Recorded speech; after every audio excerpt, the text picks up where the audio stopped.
Es un honor estar aquí con vosotros hoy y estoy un poco sobrepasado porque ya os conozco a bastantes.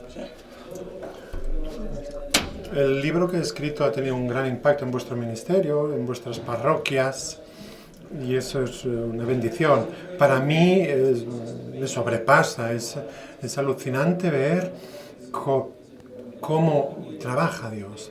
Quiero empezar hoy diciendo gracias a cada uno de los que estáis aquí por hacer el esfuerzo de estar aquí. Quiero decir gracias a cada uno de vosotros por tener esa pasión aquí dentro en vuestro interior, por no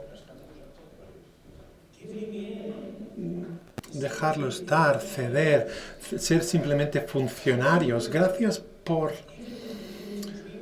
empezar a soñar que la realidad puede ser distinta.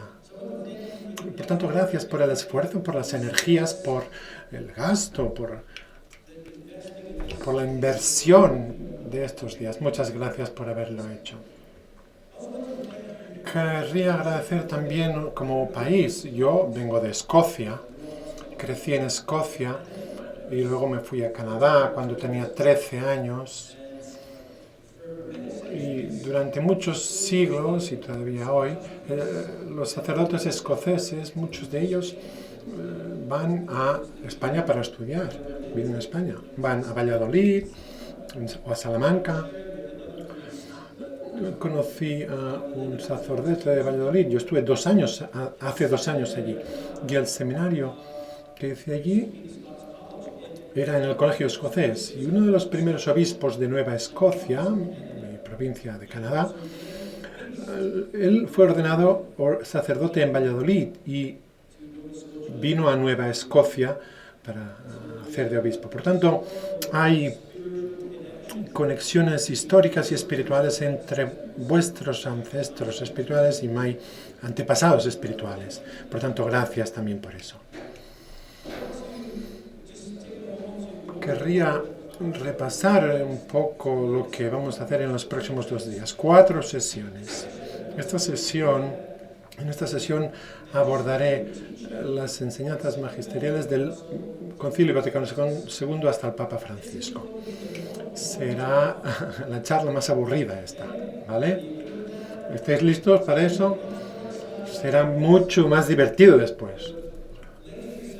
Pero esta tarde analizaremos algunos de los obstáculos que hay en nuestra iglesia que impiden que nosotros hagamos realidad la visión que enseñan los documentos de nuestra iglesia y que conocemos. Y mañana hablaré un poco sobre los modelos pastorales para llegar a ser parroquias como las que queremos. Hablaré mucho sobre mi experiencia en St. Benedict, en la parroquia de San Benedicto. Y también en la segunda charla hablaré sobre el papel del liderazgo, sobre todo en los sacerdotes. Se llama el reino del beneficio de los sacerdotes, por tanto, hablamos sobre la vocación de los sacerdotes y sobre cómo eso se puede vivir para cumplir este modelo de iglesia. ¿Va bien? Por desgracia, esta charla primera será aburrida, ¿vale? Por tanto, espero que hayáis tomado café. Querría empezar diciendo que no vengo aquí hoy pensando que tengo todas las respuestas. No las tengo. Creo que hacemos las preguntas adecuadas. La gente de mi parroquia, la gente con la que trabajo, creo que nos hacemos las preguntas correctas y proponemos algunas respuestas, pero no voy a decir que son las mejores respuestas. Lo que sí sé es que las respuestas que proponemos son mejores que las que utilizamos antes. Eso es lo único que puedo decir. He aprendido mucho de otra gente con el paso de los años. Llevo 20 años siendo sacerdote. He aprendido de muchos líderes católicos, de muchos líderes no católicos. He leído mucho y he cometido muchos errores. Y también he aprendido de esos errores. Por tanto, espero que hoy y mañana podemos entablar este debate y aprender más unos de otros. Creo que voy a hablar hasta las 4:20, 45 minutos, y luego habrá un tiempo para preguntas, para el debate. Quiero enseñaros una foto de mi parroquia, ¿de acuerdo? Aquí la tenéis. Es una parroquia pequeña. Os enseño esto porque muchas veces, cuando decimos voy a enseñaros mi parroquia, todos esperamos ver una foto del edificio, de la iglesia. Pero este es el único edificio que el Nuevo Testamento, del que habla el Nuevo Testamento, el edificio hecho de piedras vivas, hecho de personas. Y esta es una foto de nuestros grupos medios en nuestros parques, los llamamos grupos de conexión. Y hablaré mucho más sobre esto mañana, pero por ahora tenemos 12 grupos como este que se reúnen cada 15 días en casas de gente de la parroquia, 20, 35 personas más o menos cada vez, y los lleva un laico, hacen una comida, una oración juntos, una persona da una charla, se dividen para hablar sobre el tema, luego rezan juntos, pero lo mejor de todo es que no es lo que pasa durante el encuentro, que es importante, sino lo que pasa en las 2 semanas siguientes. Eso es lo importante. Porque la gente se conoce, se aman, se ayudan, se preocupan por unos por otros. Por tanto, la parroquia se va convirtiendo en una comunidad de comunidades. En mi parroquia vienen más o menos unas 1.500 personas en la parroquia, 1.500 personas en 4 misas. Por tanto, tenemos 12 grupos como estos hasta ahora, pero nuestro sueño, la visión que tenemos es que cada parroquiano vaya a uno de estos grupos y sea miembro de uno de estos grupos. Mi iglesia sí tiene un edificio, evidentemente. Este es el edificio físico. Existe en la archidiócesis de Halifax. Por si alguien no sabe dónde está eso, está ahí. ¿Lo veis? Por tanto, ahí está Halifax. Si te vas del puerto de Halifax en un barco y vas recto hacia el este, ¿a qué no sabéis a dónde llegas? Al norte de España, Galicia. Por tanto, vas hasta la costa gallega. Cuando estoy en casa, cuando vuelva a casa, sacaré la cabeza por la ventana y saludaré a España. Me gusta Twitter, si alguien tiene Twitter, este es mi usuario. Y os animo a utilizar el hashtag Divine Renovation, es el título del libro en inglés. Y si utilizáis este libro, gente de todo el mundo que ha tuiteado otras veces, os verá también a vosotros. Eso si queréis. Bueno, hablaremos un poco sobre el Vaticano II hasta llegar al Papa Francisco. Querría hablar de 3 cosas, que es todo lo que tenéis que saber. Lo primero es lo que llamo una hermenéutica de la continuidad. Hay muchas interpretaciones y seguramente antes he oído una conferencia sobre la continuidad hasta el Concilio Vaticano II, pero hay muchas voces en nuestra Iglesia que quieren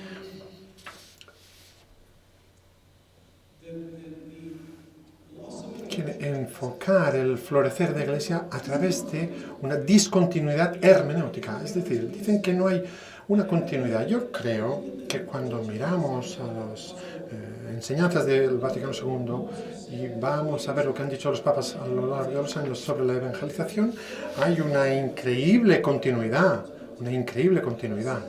El segundo punto, cuando vamos del Vaticano II hasta el Papa Francisco y Juan Pablo II y Papa Benedicto, vemos que desde Pablo VI hay una concreción de la definición de la evangelización. Hablaré más en detalle esto luego, pero vemos una más concreción en la definición de la evangelización y cómo se diferencia del catequesis. Y en tercer lugar, el desarrollo del uso de un lenguaje personalista, un lenguaje como encuentro personal, conocer a Jesús personalmente, tener una relación personal con Jesús.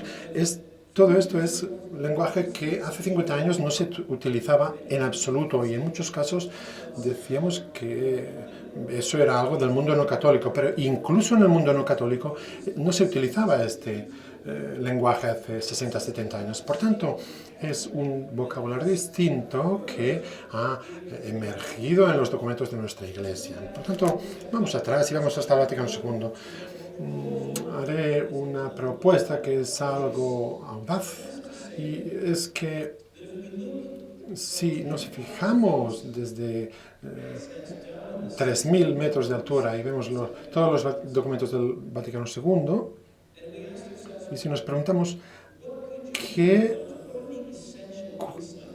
cuáles son los puntos esenciales del concilio tras 50 años, tras todos los debates, las discusiones, las reformas de la liturgia, el lenguaje litúrgico, la gobernanza de la Iglesia y todo,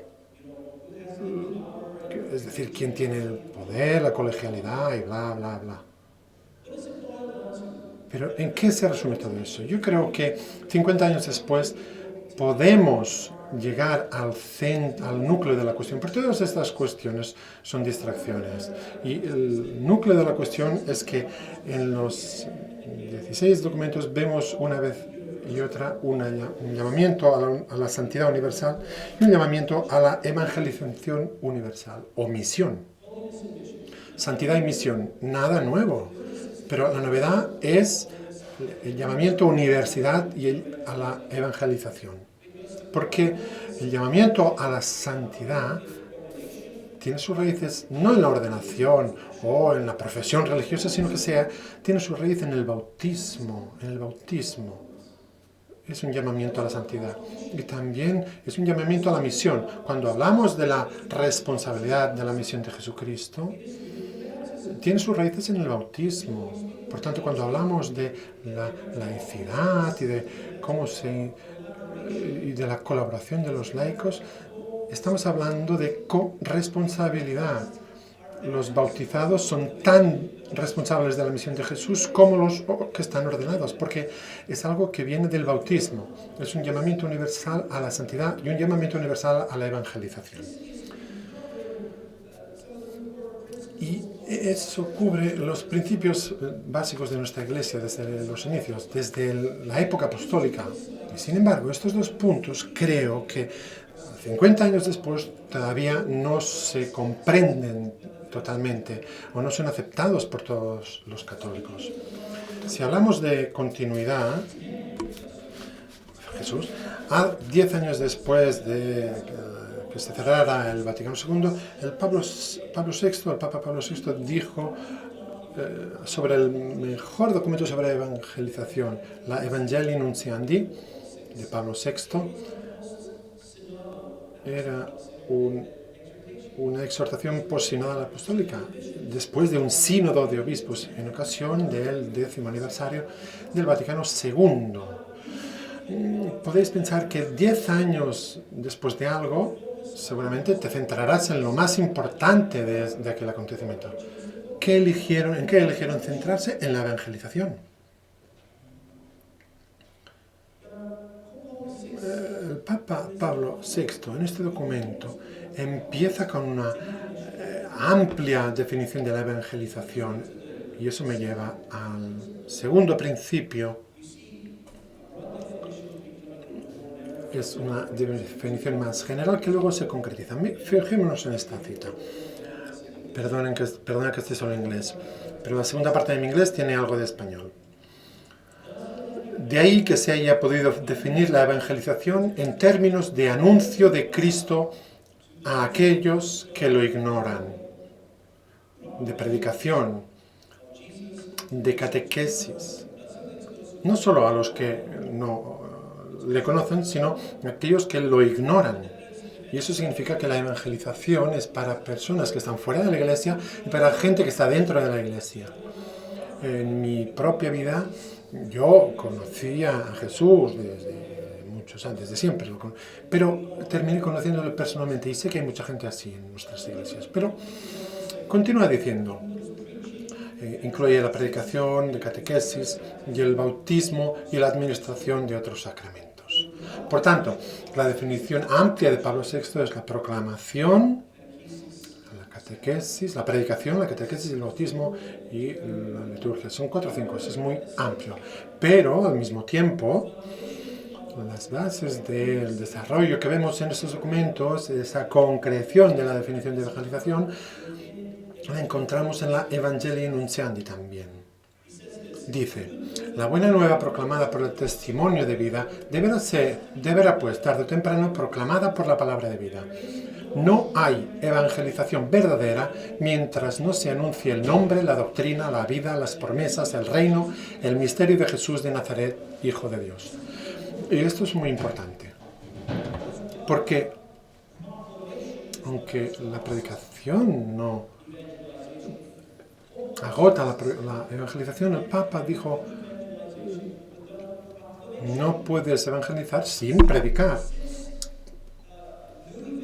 Y la nueva evangelización se ha hecho popular y eso ha hecho que sea una costumbre más extendida en nuestras parroquias y diócesis, llamar a todo evangelización. Esto es evangelización, aquello también, aquello y aquello.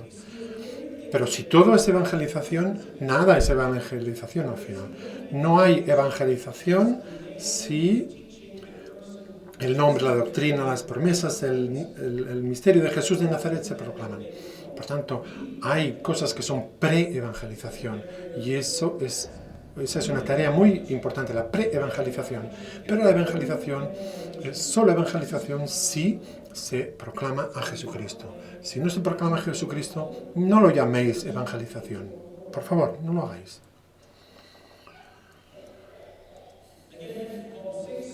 Pablo VI decía, la evangelización también debe contener siempre como base, centro y a la vez culmen de su dinamismo una clara proclamación de que en Jesucristo, Hijo de Dios hecho hombre, muerto y resucitado, se ofrece la salvación a todos los hombres como don de la gracia y de la misericordia de Dios.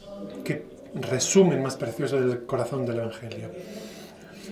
Aquí veis una clara proclamación, también en Pablo VI. Tenemos una declaración muy explícita que dice la proclamación del querigma, que es la base, que es el centro y que es el culmen de la evangelización.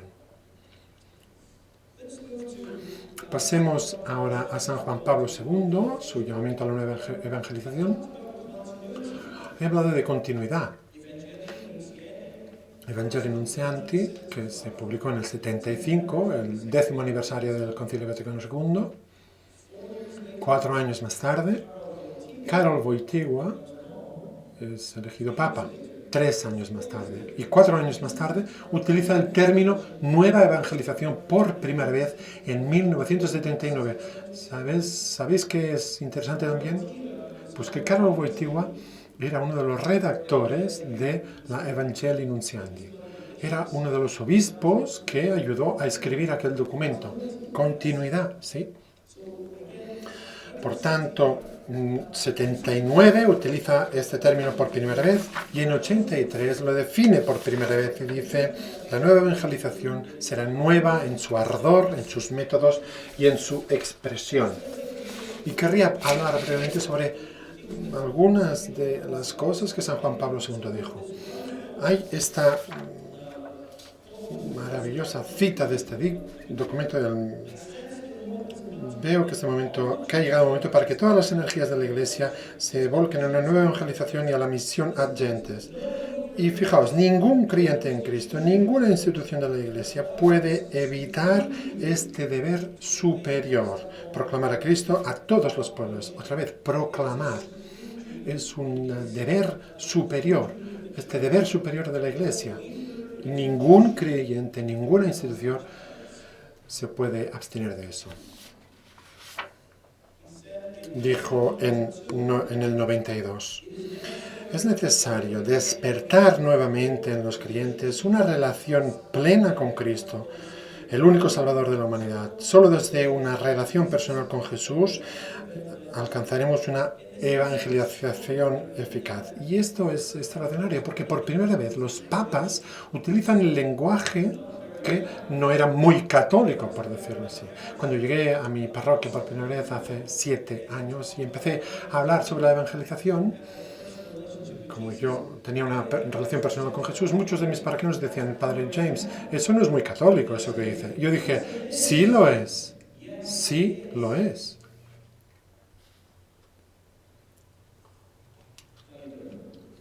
¿Cómo va? ¿Va bien? ¿No es demasiado aburrido hasta ahora? Vale. Esta es otra cita del 93. A veces incluso los católicos han perdido o nunca han podido experimentar a Cristo personalmente. Otra vez el lenguaje personal.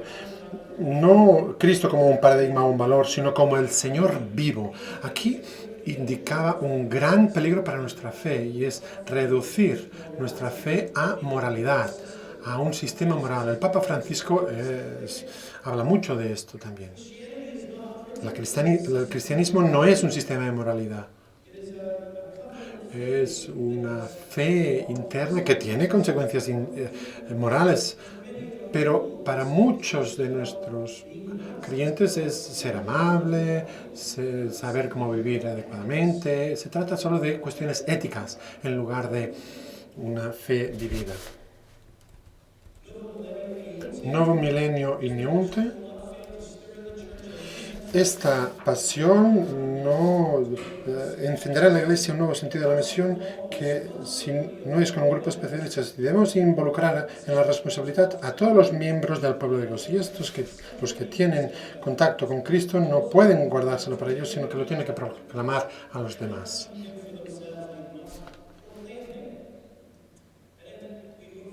Y ahora pasamos de San Juan Pablo al Papa Benedicto. Y con el Papa Benedicto hay una continuidad de la emergencia de este lenguaje personal y de la concreción de la evangelización como proclamación que lleva a la conversión y que es algo distinto de la catequesis y los sacramentos. Esta es una audiencia general de 2008. Escucha. El cristianismo no es una nueva filosofía o una nueva moralidad. Solo somos cristianos si nos hemos encontrado con Cristo. Solo en esta relación personal con Cristo, solo en este encuentro con el resucitado, somos realmente cristianos. ¡Wow! Estas son palabras de un papa, que hay que vivir la fe a través de un encuentro personal, conociéndole. No puedes ser realmente un cristiano si no haces esto, porque no se trata de un sistema ético. A los obispos de Filipinas en 2011, el trabajo de evangelización debe proponer una relación personal con Cristo como la clave para una realización personal. ¿Veis cuál es el mensaje, no? Es un mensaje que se va repitiendo. Pero el Papa Benedicto hizo una aportación a la nueva evangelización que fue establecer la oficina de la reevangelización de Occidente en 2010. Una oficina en el Vaticano que creó, y también la convocatoria del Sínodo de los Obispos en octubre del 2012 sobre la nueva evangelización para la transmisión de la fe cristiana. Y tuve el honor de estar en Roma una semana durante el Sínodo en 2012. Estaba en el Sínodo, pero pude conocer a mucha gente que estaba allí y fue algo realmente emocionante porque las exhortaciones post-sinodales apostólicas fueron escritas por el Papa Francisco.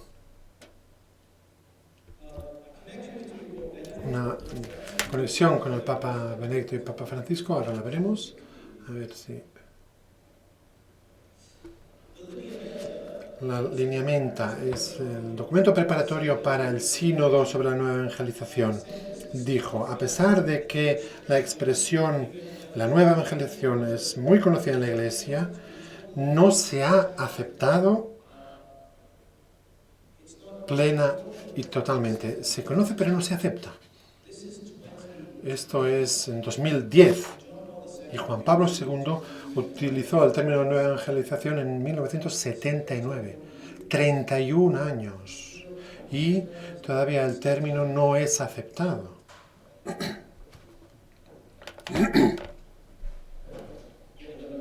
Y otra cita: por consiguiente, el objetivo de la transmisión de la fe es realizar un encuentro personal con Jesús en el Espíritu y, por tanto, que llegue a experimentar al Padre como nuestro Padre. Por último, la gente solo puede evangelizar cuando ha sido evangelizada y recibe la evangelización, y esa es una renovación espiritual a través de un encuentro personal y una comunión vivida con Jesucristo. Por tanto, veis este lenguaje, espero que veáis esta continuidad con el paso de los años. Y llegamos ahora al Papa Francisco. Los primeros meses del pontificado del Papa Francisco hizo esta entrevista tan famosa en una revista americana y le preguntaron: ¿quién es Jorge Mario Bergoglio? ¿Veis? Ahora ya hay algo de español. De nada. Dijo: soy un pecador en quien el Señor ha puesto los ojos. Y continuó diciendo sobre el llamamiento de Leví, que está en San Luigi dei Francesi, en Roma, en Piazza Navona, esta pintura. Me encanta este cuadro. Se ve la mano de Jesús que señala hacia abajo, como la mano de Dios en la Capilla Sixtina que da la vida a Adán. Y aquí vemos la mano de Dios que da la vida a Leví, o Mateo. Y vemos esta expresión, la expresión que tiene. ¿Quién, yo? El Papa Francisco dice: este es un momento mágico, es darse cuenta del llamamiento y de la misericordia de Jesucristo en mí. Yo no me lo merezco. Dice: yo soy pecador y el Señor se fija en mí. Estas dos cosas juntas. Darse cuenta de que yo no soy digno, pero a pesar de eso el Señor me ama, me llama, me elige a mí. Otra manera para responder esta pregunta de quién es Jorge Mario Bergoglio la encontramos en Aparecida. ¿Quién ha oído hablar de Aparecida antes? ¿No todo el mundo ha oído hablar de Aparecida? Sí, tengo que esperar la traducción.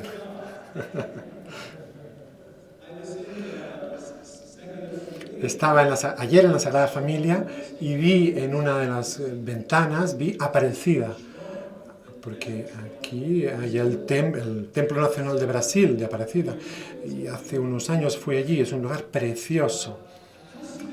Aparecida en la iglesia no se utiliza para describir un templo o una ciudad, se utiliza para hablar de un documento de la iglesia cuyo nombre real es Documento Conclusivo de la Quinta Conferencia General del Episcopado Latinoamericano y del Caribe. Es mucho más fácil decir Aparecida, es demasiado largo lo otro. Lo sorprendente de Aparecida es la relación, la continuidad que hay con el Papa Francisco. Aparecida fue del 13 al 29 de mayo del 2007. La inauguró el Papa Benedicto. El Papa Benedicto aprobó el tema y el título del documento. El tema era Discípulos y Misioneros de Jesucristo para que nuestra gente tenga vida en Él. ¿Veis la continuidad? El documento final tuvo 3 redactores.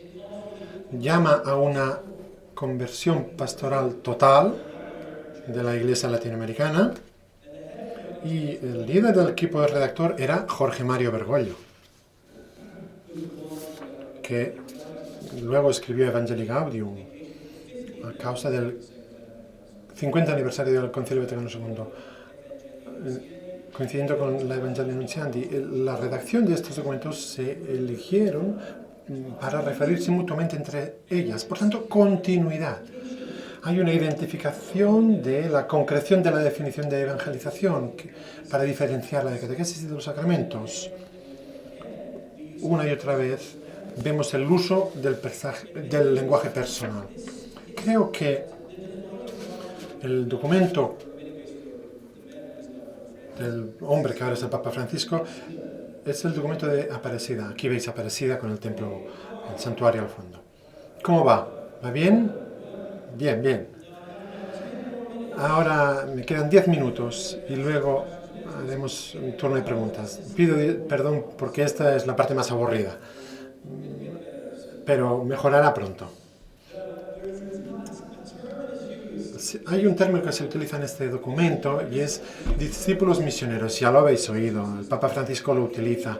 Se utiliza en el documento de Aparecido. Este término se utiliza 121 veces. Es una locura. ¿No es una locura? Que haya un documento del magisterio. Hablo de un documento del magisterio de manera intencionada, porque este es un documento que se publicó, que publicaron los obispos latinoamericanos en unión con el Papa Benedicto. 121 veces, discípulos misioneros. Es un término único, es un término que tiene el aroma del Papa Francisco. Y es un término muy inteligente porque oculta una verdad que viene del Evangelio de Mateo. Acordaos, en la gran misión hay 4 tareas. La tarea de ir, hacer discípulos, bautizarlos y enseñar. Querría ahora hacer una encuesta. ¿Quién ha leído mi libro? Aunque no lo hayáis hecho, no pasa nada, os perdono. Pero ¿quién ha leído mi libro? La mayoría de vosotros ya sabéis cuál es la respuesta. De las 4 tareas, ir, hacer, bautizar y enseñar, el término finito es hacer discípulos. Los otros verbos son participios. Por tanto, gramaticalmente y teológicamente, de estos 4 verbos, hay 3 participios y un verbo finito. El verbo finito es el centro gramatical de la frase, es el centro teológico de la frase. Es id y haced discípulos, matetusete en griego. Es el centro, el núcleo. Pero, ¿en qué gastamos más tiempo los católicos? Somos buenos yendo, bautizando. De donde yo soy, lo bautizamos todo. Bautizo. Somos muy buenos enseñamos de todo. ¿En qué no somos buenos? En hacer discípulos. Y ese es el centro de la gran misión. Lo que tenemos que hacer es macetes. Es alguien que aprende, viene del griego, aprender. ¿Cuál es la palabra en español para mathematics? Matemática. Es matemática, es la misma raíz. Macetes, matemática. Fijaos bien, un discípulo es alguien que aprende. Pero antes de aprender, tienes que desear, querer aprender. Si te da igual aprender, no aprenderás. ¿Alguno de vosotros enseña en una clase de estudiantes que no les importa nada lo que enseñas? Es muy difícil enseñar. Tiene que pasar algo aquí dentro para que seas capaz de recibir. Y eso se llama evangelización. Por tanto, evangelizar es hacer un discípulo. Y cuando eres discípulo, toda la vida es un aprendizaje y un crecimiento. El ciclo de la evangelización es este de aquí. Vamos a ver si funciona. Ahí está. Magia. La evangelización, el objetivo de la evangelización es hacer discípulos. Y cuanto más discípulos tengamos en nuestra iglesia, más se renovará la iglesia. Eso es lo que pasa con cada persona. La iglesia se renueva cuando las personas se renuevan. Los discípulos son los que aprenden, son los que sirven, son los que dan económicamente para que la iglesia pueda crecer en su misión, para que la parroquia pueda crecer en su misión. Pero los discípulos tienen que terminar siendo apóstoles, porque el discípulo es alguien que aprende, pero el apóstol es alguien que es enviado. Y los apóstoles van a evangelizar para que pueda haber más discípulos, para que la iglesia se pueda renovar más, para que pueda haber más apóstoles, para más evangelización, más discípulos, renovación, apóstoles, evangelización. Es el ciclo de la vida. Pero en muchas de nuestras parroquias pasa lo contrario, hay un declive. Y es una gran tragedia. Los discípulos tienen que convertirse en apóstoles. Jesús no dijo, id y sed apóstoles, discípulos. Dijo, id y haced discípulos. Eso es ser apóstol. Por supuesto, la palabra apóstol es una palabra griega para decir misionero. Por eso el Papa Francisco dice discípulos misioneros. Un discípulo misionero es un discípulo que se ha convertido en apóstol. Muy bien, 5 minutos para terminar. ¿Qué era la cosa que era única en el documento de Aparecida y que salió en todas las entrevistas?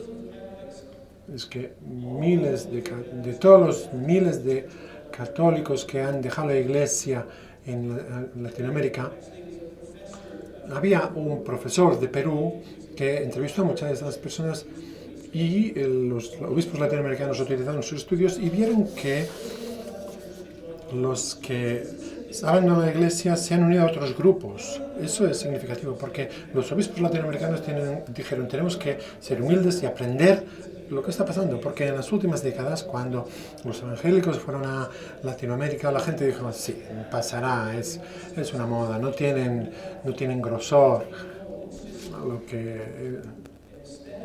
Pero en lugar de eso, no desapareció, sino que creció cada vez más. Y lo que ha pasado en los últimos 40 años en Latinoamérica es que están volviendo a la reforma del siglo XVI. Lo que ha pasado en Latinoamérica en este tiempo es más significativo que lo que pasó en Europa. Y todavía no ha terminado. Está aumentando, está creciendo. Por tanto, el liderazgo de nuestra iglesia se tiene que arrepentir y decir, quizá hay algo que tenemos que aprender, quizá hay algo que podemos aprender. Y eso es lo que hicieron. Hicieron este estudio y vieron que había varios motivos por los que la gente dejaba la iglesia católica. Primero, la experiencia religiosa.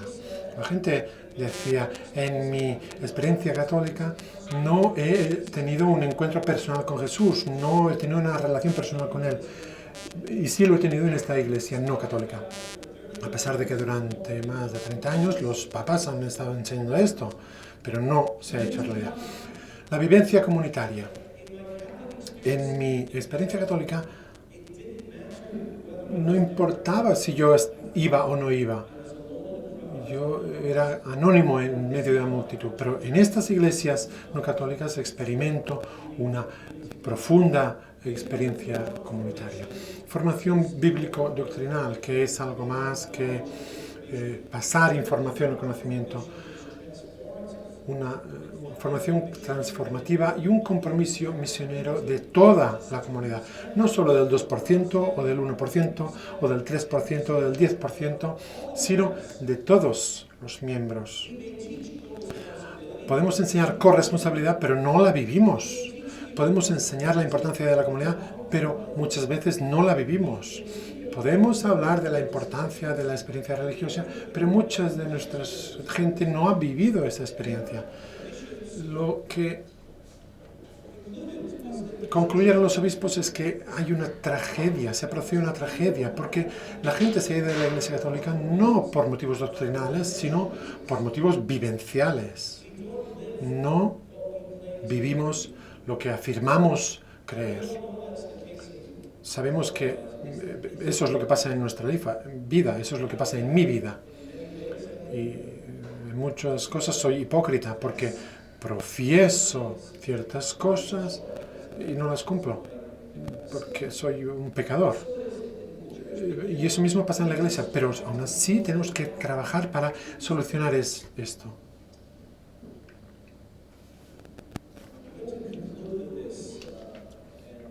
Terminaré con esto, haré un último punto y luego volveré atrás o avanzaré más rápido porque ya ha pasado tiempo. En el punto 6.2.1 se habla del aspecto de este proceso, de la formación de los discípulos misioneros. Este es importante porque es el núcleo del documento. Decía que este proceso de formación tiene que aplicarse a todos los aspectos de la vida de la iglesia. El número 1, el encuentro con Jesucristo. Es el número 1. Hay que empezar por ahí. Un encuentro que lleve a la conversión. Y los obispos dijeron que la conversión incluye una decisión de seguir a Jesús, la decisión de actualizar el sacramento del bautismo o el sacramento de la reconciliación. Y cuando se ha producido la conversión, el discipulado se produce el discipulado. Y los obispos dijeron, este punto, los sacramentos y la catequesis deberían centrarse en este punto. Punto 3, sacramento y catequesis. Luego la comunión, que significa comunidad, la comunidad de la Iglesia. La gente que son discípulos misioneros quieren vivir una experiencia comunitaria, quieren vivir con gente que son como ellos. Y por último, la misión. Los obispos dijeron claramente que la misión no es una fase posterior a la conversión, sino que si alguien se convierte en discípulo, realmente es un discípulo misionero. Al mismo tiempo, es lo mismo. A lo mejor no es muy bueno, a lo mejor en mi parroquia los mejores misionarios son los que acaban de convertirse. Tenemos a un hombre que hizo una gran conversión con Alfa, hablaré más de Alfa más tarde. Llevaba 35 años sin ir a la iglesia y en pocos días de su conversión hablaba a todo el mundo sobre Jesús. Es un misionero. A veces hay gente en la iglesia que dice, yo creo que es equivocado, que dice, tenemos que ayudar a la gente a que sean discípulos y ayudarles a ser discípulos maduros, y si eres suficientemente maduro, luego puedes ser un discípulo misionero. No. Nuestros mejores discípulos misioneros son la gente que no inmadura, la gente que acaba de experimentar a Jesús de nueva manera, la gente que acaba de encontrar una nueva vida en la fe, son los más entusiastas. Por tanto, la gente que serán discípulos misioneros sí son discípulos. Paso a la última diapositiva y luego pasaremos a algunas preguntas.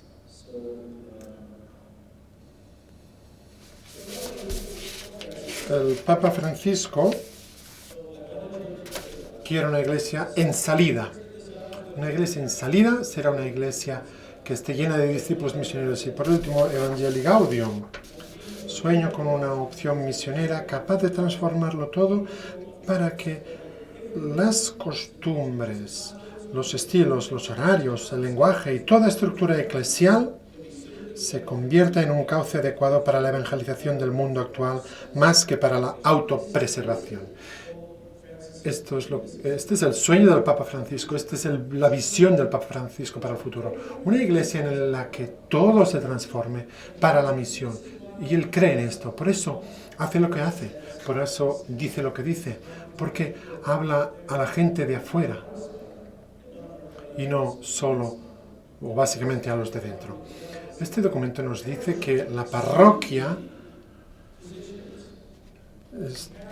puede llevar a cabo esta misión que se ha encomendado a la Iglesia. No es una institución pasada. Hay que tener una gran flexibilidad. Tenemos que preguntarnos como Iglesia, ¿queremos ser flexibles? ¿Queremos hacer lo que hay que hacer para entrar en la misión que el mismo Jesús nos dio? Ser una iglesia que evangeliza y que crea nuevos discípulos misioneros. Para los que lo sepáis, tenemos una web, divinerenovation.net, y una cosa que no está en español todavía, pero que editamos el año pasado, es Divine Renovation Guidebook, la guía de la renovación divina. Este es el libro latinoamericano, es la misma portada que la edición inglesa y solo cuesta $15 americanos, pero solo vende en América. No tengo nada que ver con los precios del libro, por tanto no me culpéis a mí. Esta es la versión en español para Latinoamérica y esta es la guía de la renovación divina. Y esta la hicimos para consejos pastorales, pastores, para equipos del liderazgo. El primer libro era una especie de manifiesto, una propuesta pastoral y teológica. En cambio, este libro quiere ayudar a hacerlo realidad. En este libro necesita 6 años para aplicarlo. Por tanto, el proceso de renovar la parroquia es duro y necesita tiempo. Muy bien. Ahora, preguntas.